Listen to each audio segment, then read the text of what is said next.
Ignition sequence starts. 6, 5, 4, 3, 2, 1, 0. Liftoff. We have a liftoff.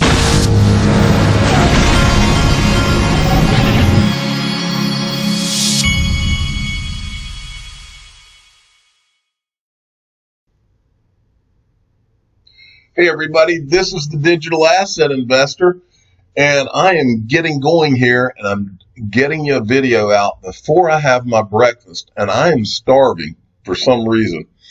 Okay, so here we go. This is from CZ Binance. Apparently Binance in the United States is going to begin trading in the next couple of hours. Now he tweeted this out at 6:44 a.m., which I'm assuming that that's 6:44 a.m. Eastern time, but it could be a different time. I don't know. But he tweeted this out this morning. And yesterday when I was picking up one of my sons from school, I saw this AMA with the girl Catherine Coley from Ripple, who is now the CEO of Binance America.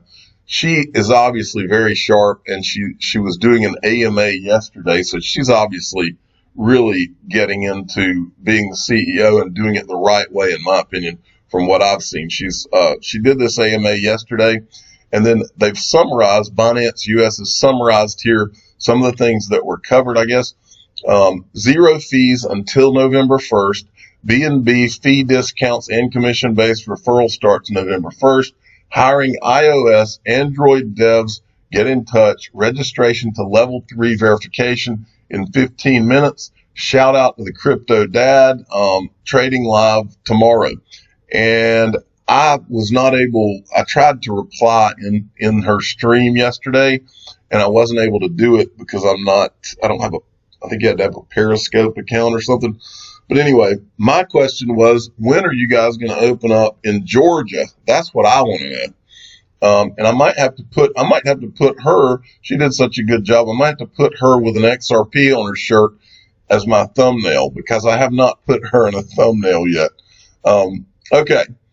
But I feel really good about what they are doing. I think that it's going to be great for the United States and great for crypto in general. XRP Crypto Wolf, Germany's stock exchange, Börse Stuttgart's digital exchange, BSDEX, opened a trading venue for digital assets. BSDEX is open for retail and institutional investors, followed by the entire EU. They plan on adding Ethereum, Litecoin, XRP, Euro trading pairs this year. Good stuff. And then XRP Crypto Wolf again. Ripple adds UAE banking giant National Bank of Fujairah to RippleNet. The National Bank of Fujairah will utilize Ripple's blockchain tech for cross-border payments. The National Bank of Fujairah also partnered with Marco Polo, which uses R3 core to XRP. So this can't be a bad thing for us. And next, Chinu Patel at Chinu Patel 29 sent me this from Rhythm Trader. I think I got a couple of tweets from Rhythm Trader. What if I said I wanted to borrow $100 from you and pay you back $99 a year later? Of course you wouldn't do that. Well, there's 17 trillion of debt that's guaranteed to lose the holder's money, but Bitcoin is the Ponzi. Exactly. I love these tweets that illustrate the absurdity of our traditional financial system and where these central bankers have taken us. This is from Rhythm Trader as well. And listen to this one good too. The president said Bitcoin is based on thin air, while the budget deficit, the national debt, global debt, negative yielding debt, mortgage debt, credit card debt, auto loan debt, corporate debt, healthcare debt, payday loan debt, and student loan debt are all at record highs. That should make everyone think. Okay, Bakkt says $600,000 in Bitcoin futures contracts bought in less than 24 hours. I've seen a few things about how the Bakkt launch was slow and this type of thing. That kind of thing doesn't faze me at all, because this is kind of the way things work right here. It says Three Arrows Capital CEO Su Zhu says regulated futures contracts often get off to a slow start. He expects BAC to steadily and exponentially increase in volume over time. BAC will be likely first a trickle, then a flood. The reality is that most regulated futures contracts get low adoption on day one simply because not all futures brokers are ready to clear it. Many people want to wait and see. The tickers are not even populated on risk systems, etc. So that's just another thought pattern there. Now, this is the girl. Now, this girl is smart. She's with CNN.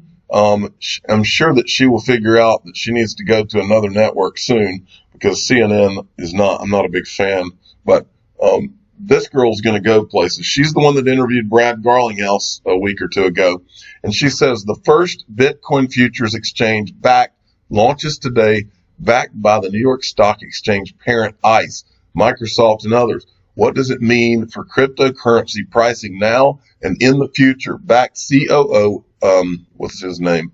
Adam White. Yeah, Adam White joins First Move to tell all. She specifically asks him, says that she has a lot of people in the XRP community that are listening and wants to know when they're going to add other digital assets. He kind of avoids the question, but the point is that she asked. XRP is in the dialogue, and that is big time. Okay, Jonathan D at XRP _YD7. This is also about BAC, and this is something I didn't know. I just wanted to mention this. It says that he said that retail investors will be able to trade its newly launched Bitcoin futures, which posted a lackluster first day. So I didn't realize that retail investors could also buy these. I thought this was just for institutional investors.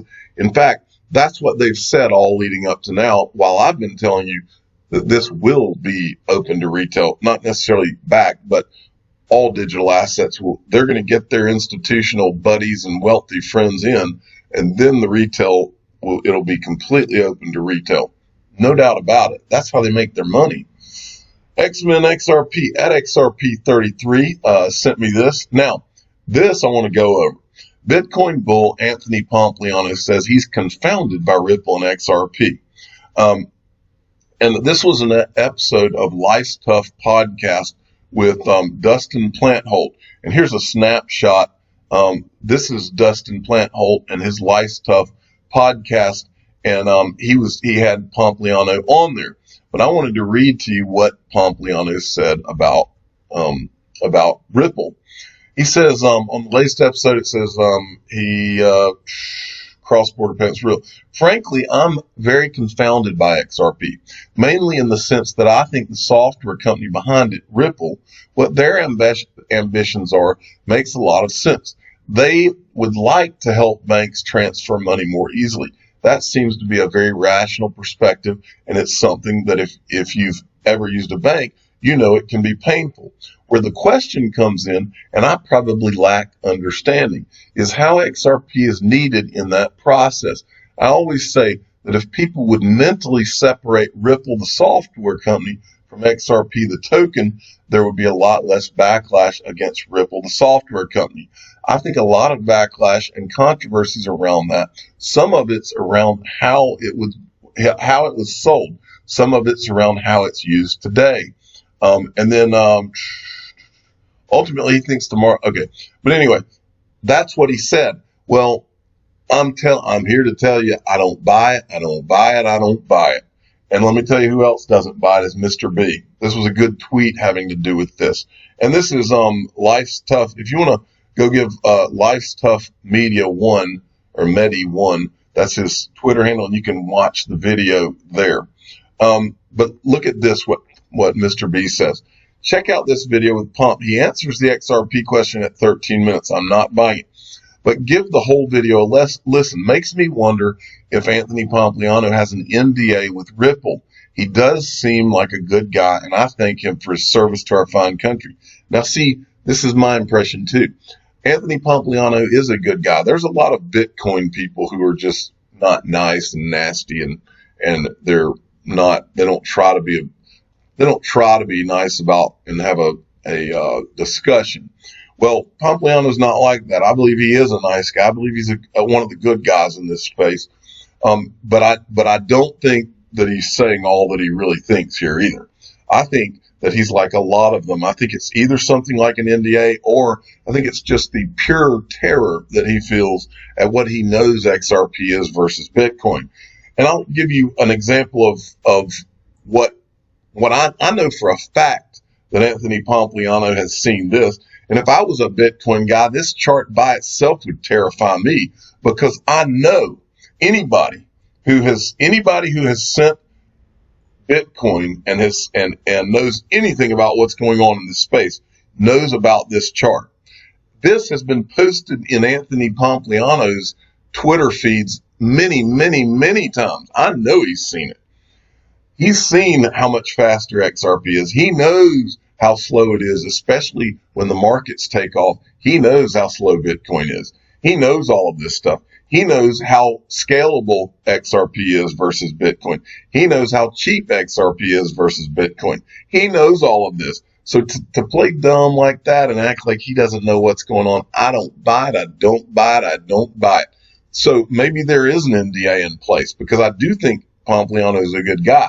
Well, what this reminds me of is something I've talked about before, and I can't ever get this out of my head right here. Mike Novogratz is one of the guys that runs a hedge fund. He's also a big time Bitcoin guy, but his hedge fund is an investor in Ripple, the company. And he's said it many times that they own equity in Ripple. What I do not buy and never will buy is this whole line that he said. This is from Bank XRP. This happened back in 2018 when Ripple was running up.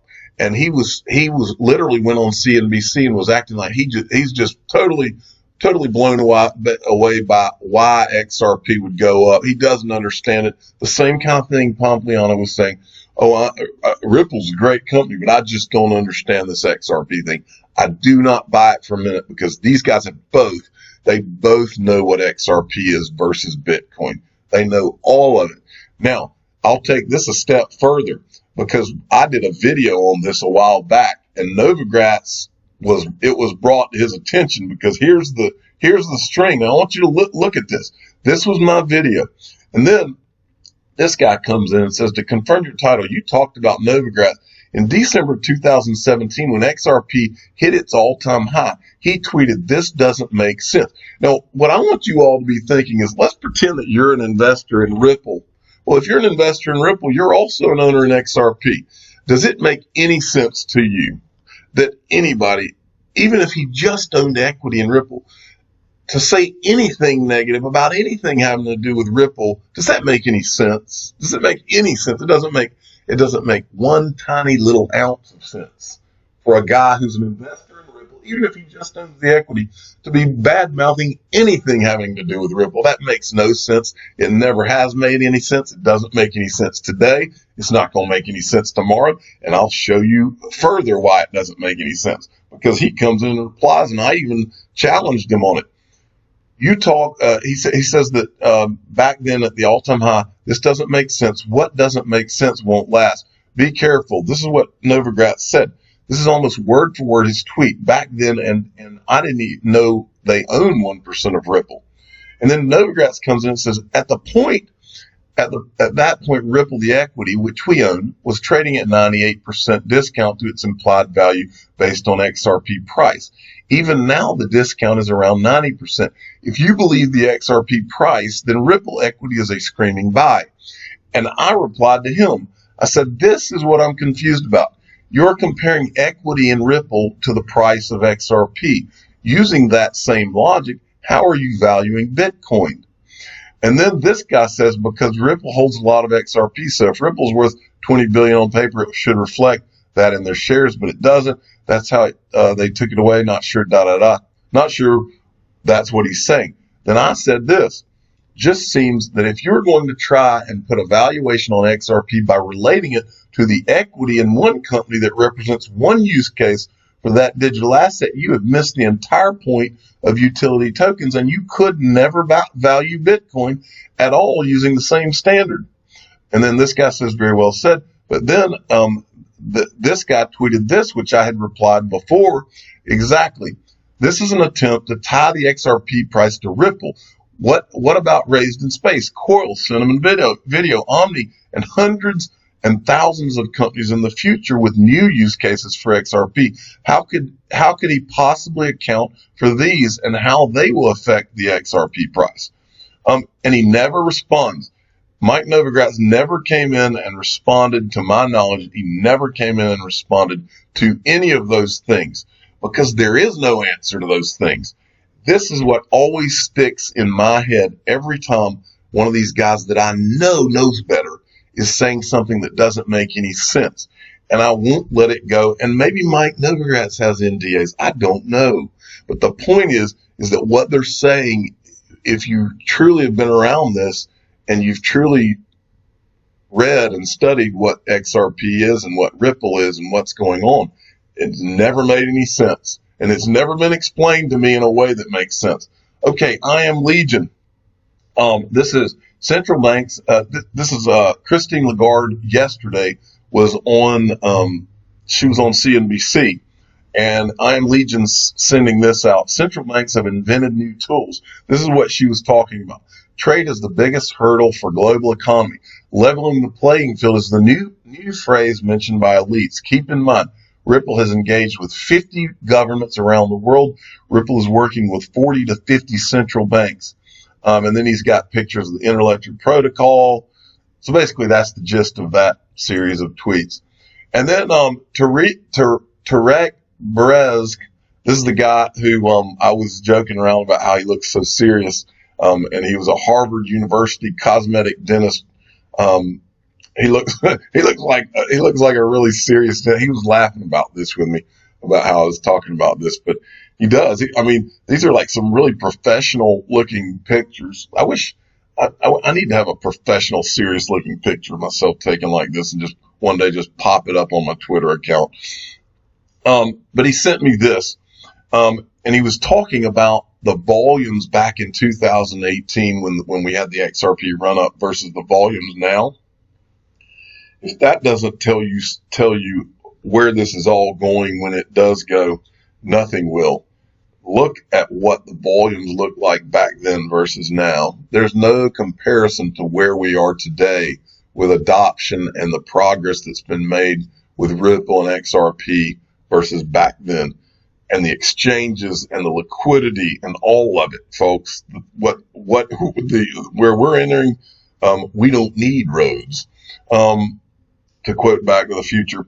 XRP Honey Bear at C_Mike13 sent me this great tweet from Eric Voorhees. If you bought Bitcoin this summer at $12,000 because it was going up and you're selling it now at $9,700 because it's going down, you're doing it wrong.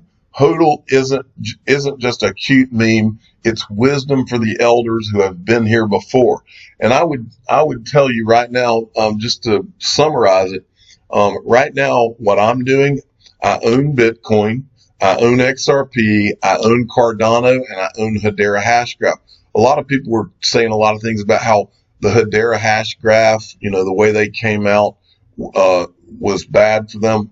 I don't believe that. It may be bad for them that because they put out their digital asset in while the market was slow, but Hedera Hashgraph is now at like 3 cents, and I'm buying it as fast as I can. That's the deal of the century to me. So what I'm doing is I'm buying XRP and I'm buying Hedera Hashgraph, and I might even pick up some more Cardano. I think I've got the Bitcoin I want, but that is what I'm doing. I bought XRP yesterday.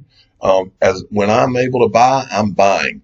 And if I have extra, Hedera Hashgraph is more, if I have some extra change laying around, I pick up $50 here, $100 there. XRP is more like if I have an extra $1,000, I buy some XRP, just to let you know how I'm thinking on that. I'm the digital asset investor. I'm not an investment advisor. This is for entertainment purposes only. Please subscribe and hit the like button and tell your friends and family that what doesn't make sense is these people who know about Ripple and XRP who are saying it doesn't make sense.